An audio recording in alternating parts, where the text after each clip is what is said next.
Hello dear students, આપણે શરૂ કરીએ અર્થશાસ્ત્ર વિષયમાં પાઠ 1 અર્થશાસ્ત્રમાં વિષય પ્રવેશ। તો આજના લેક્ચરમાં આપણે જોઈએ અર્થશાસ્ત્ર શબ્દનો અર્થ અને તેનું ભારતીય ચિંતન। વિદ્યાર્થી મિત્રો, મનુષ્ય એ બુદ્ધિશાળી પ્રાણી છે। આદિકાળથી મનુષ્યએ તેની સુખાકારી અને વ્યવસ્થા માટે સમાજ વ્યવસ્થા, રાજ્ય વ્યવસ્થા, અર્થવ્યવસ્થા વગેરે વ્યવસ્થાઓ ઊભી કરી અને આ વ્યવસ્થાઓ પેઢી દર પેઢી વ્યવસ્થિતપણે ચાલતી રહે, આગળની પેઢીઓને તે અંગેનું માર્ગદર્શન મળે તે માટે મનુષ્યએ જે તે સમયે જે તે શાસ્ત્રોની રચના કરી કે જેના માધ્યમથી આવનારી પેઢીઓને આ શાસ્ત્રનું જ્ઞાન આપી શકાય। વિદ્યાર્થી મિત્રો, આ જ રીતે અર્થવ્યવસ્થાને સમજાવવા માટે તેમજ મનુષ્યના જીવન સાથે સંકળાયેલી અર્થપૂર્ણ પ્રવૃત્તિઓની સમજ પાડવા માટે જે શાસ્ત્ર તૈયાર કરવામાં આવ્યું તે અર્થશાસ્ત્ર છે। તો આપણે સૌથી પહેલા અર્થશાસ્ત્ર આ શબ્દનો અર્થ સમજીએ। ગુજરાતીમાં આપણે અર્થશાસ્ત્ર આ જે શબ્દ છે તેનો અર્થ થાય છે અર્થનું શાસ્ત્ર। તમે 10મા ધોરણમાં ગુજરાતીમાં જે સમાસ ભણ્યા છો, તત્પુરુષ સમાસ, એ પ્રમાણે આનો વિગ્રહ થયો અર્થશાસ્ત્ર એટલે કે અર્થનું શાસ્ત્ર। સંસ્કૃત શબ્દ અર્થ પરથી આ શબ્દ લેવામાં આવ્યો છે, કારણ કે સંસ્કૃતમાં અર્થ શબ્દનો અર્થ થાય છે કંઈક મેળવવું અથવા ઉદ્દેશ્ય, કોઈ ચોક્કસ ઉદ્દેશ્ય સાથે થતી પ્રવૃત્તિ અથવા કંઈક મેળવવા માટે થતી પ્રવૃત્તિ। તો અર્થ શબ્દનો અર્થ સંસ્કૃતમાં આ પ્રમાણે થાય છે અને તેથી આ શબ્દ અસ્તિત્વમાં આવ્યો। કંઈક મેળવવા માટે, કંઈક ઉદ્દેશ્ય સાથે જે પ્રવૃત્તિઓ થાય છે તેનું શાસ્ત્ર એટલે કે અર્થશાસ્ત્ર। વિદ્યાર્થી મિત્રો, અંગ્રેજી શબ્દ છે આપણો ઇકોનોમિક્સ। અર્થશાસ્ત્રને આપણે અંગ્રેજીમાં ઇકોનોમિક્સ કહીએ છીએ। આ ઇકોનોમિક્સ શબ્દ ગ્રીક શબ્દ ઓઇકોનોમિકોસ આવો ઉચ્ચાર થાય છે એનો, કે જેનો અર્થ પ્રાચીન ગ્રીસમાં થાય છે ઘર વખરી, સામાન। એટલે ઘર વખરી એટલે કે ઘરની અંદર તમારી પાસે જે પણ સરસામાન મિલકતો છે તે તમામ વસ્તુઓ, જે પણ એટલે ફર્નિચર છે, વાસણો છે, જે કંઈ પણ તમારી પાસે છે તે ઘર વખરીને પ્રાચીન ગ્રીસમાં ઓઇકોનોમિકોસ એવું કહેવામાં આવતું।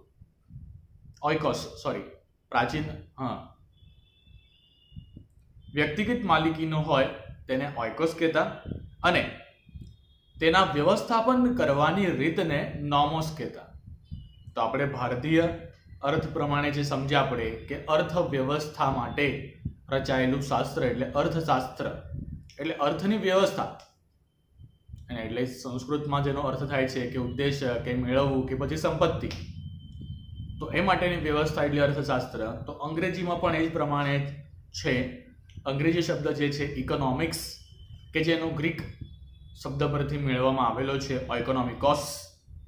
તો ગ્રીસમાં ઘરવખરી કે સામાનને ઓઇકોસ એટલે તેના માલિકીને ઓઇકોસ કહેવાય છે અને ઘરમાં તેના વ્યવસ્થાપનની જે પદ્ધતિ છે તેને નોમોસ કહેવાય છે। તો આ રીતે ઓઇકોનોમોસ ઘરવખરીના વ્યવસ્થાપનની કળા એટલે ઓઇકોનોમિકોસ આ શબ્દ આવ્યો અને એના પરથી આપણો અંગ્રેજી શબ્દ આપણને મળ્યો ઇકોનોમિક્સ।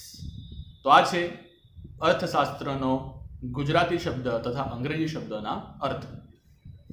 વિદ્યાર્થી મિત્રો, નેક્સ્ટ ટોપિક આપણે જોઈએ અર્થશાસ્ત્રનું ભારતીય ચિંતન, એટલે આપણી ભારતીય સંસ્કૃતિમાં અર્થશાસ્ત્ર માટે શું સમજ આપી છે તે આપણે જોઈએ। ભારતમાં સભ્યતા અને સંસ્કૃતિનો ઇતિહાસ આશરે 5000 વર્ષથી પણ જૂનો છે.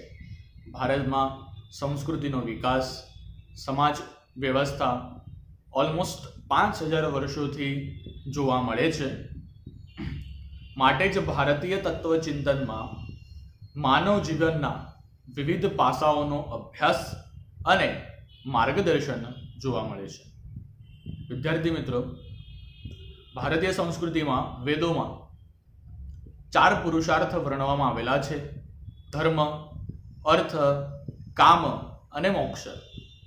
આ 4 પુરુષાર્થ પૈકી બીજો પુરુષાર્થ એટલે કે અર્થ જે છે તેને અર્થપૂર્ણ પ્રવૃત્તિઓ સાથે નિસ્બત એટલે કે લેવા દેવા છે.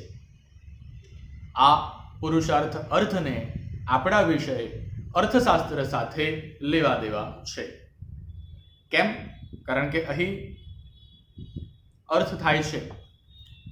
આપણી સંસ્કૃતિમાં, આપણા વેદોમાં આ જે બીજો પુરુષાર્થ અર્થ છે તેનો મતલબ થાય છે કે કશુંક મેળવવાની, બદલામાં કંઈક મેળવવાની કે વળતર મેળવવાની અપેક્ષાએ થતી કોઈ પણ અર્થપૂર્ણ પ્રવૃત્તિ એ અર્થ છે. આપણા વેદો એવું કહે છે કે જીવન નિર્વાહ માટે તેમજ સગવડો ઊભી કરવા માટે આવી અર્થપૂર્ણ પ્રવૃત્તિઓ કરવી એ મનુષ્યની ફરજ છે, એનું કર્તવ્ય છે.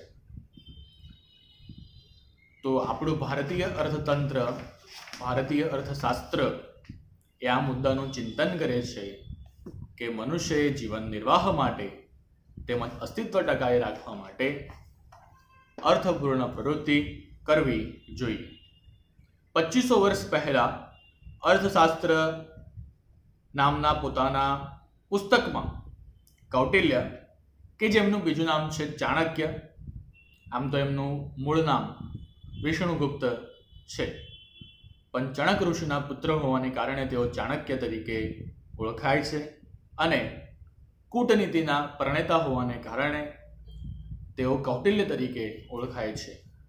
વિદ્યાર્થી મિત્રો, કૂટનીતિ એટલે કપટ નીતિ નહીં.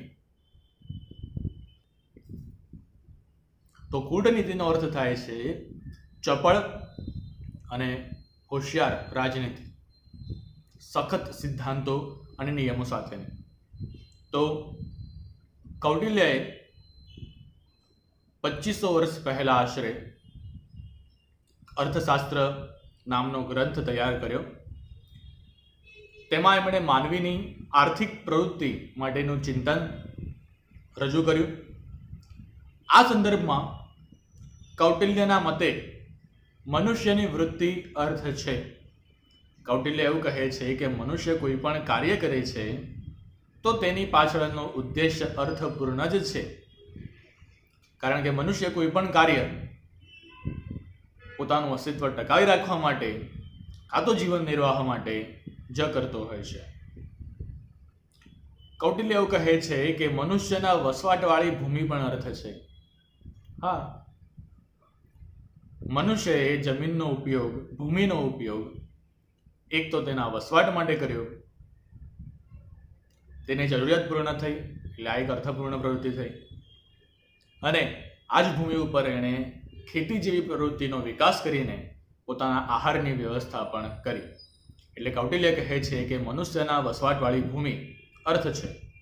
તેવી પૃથ્વીના લાભ અને પાલનના ઉપાયો, હા, બંને વાત કરી છે કૌટિલ્ય. તમે જુઓ, કારણ કે આજના સમયમાં મનુષ્ય કુદરત પાસેથી માત્ર લાભ જ મેળવે છે અને બદલામાં તેને નુકસાન પહોંચાડે છે. ત્યારે કૌટિલ્ય કહે છે કે લાભ અને પાલન એટલે કે તમે પૃથ્વી પાસેથી લાભ મેળવી રહ્યા છો તો તેનું પાલન કરવાની જવાબદારી પણ તમારી છે. તો આવા લાભ અને પાલનનો ઉપાયો દર્શાવતું શાસ્ત્ર એટલે અર્થશાસ્ત્ર. એટલે કૌટિલ્ય એટલે કે ચાણક્યએ અર્થશાસ્ત્રની વ્યાખ્યા આ પ્રમાણે આપેલી છે કે મનુષ્યની દરેક પ્રવૃત્તિ અર્થ છે, મનુષ્યના વસવાટવાળી જે ભૂમિ છે તે પણ અર્થ છે, તો પૃથ્વીના લાભ અને પાલનના ઉપાયો દર્શાવતું શાસ્ત્ર એટલે અર્થશાસ્ત્ર.